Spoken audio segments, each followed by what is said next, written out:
Hey there guys, welcome back to Eclecticcam, and this week I'm going to be talking about my weekend trip to Yosemite with my fiance and a lot of my friends. It started Friday morning. My fiance and I were caravanning with our friends David and Maureen for the 6-hour drive all the way up to Yosemite. We met up with a bunch of my friends that I actually met while studying abroad over in Sussex University in Brighton, England. First evening we actually went on a hike through Mirror Lake. It's a 1.5 mile loop with a river running through it, so you actually get to see a good amount of wildlife. We actually saw a doe and a couple of her fawn across the river, and at one point we even had some ducks coming up to us at one point.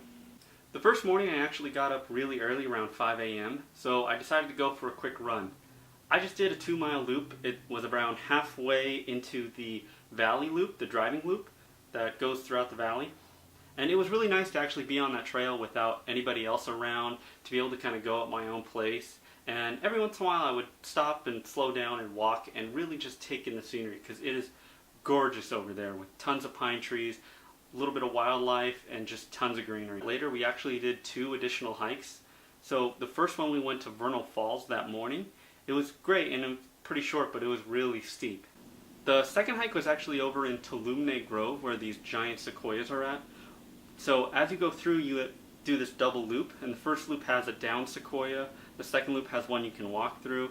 It was a really interesting hike. That night it was actually really nice to be able to sit around a campfire with all my friends and play games and have fun and reconnect with them and just have a great time.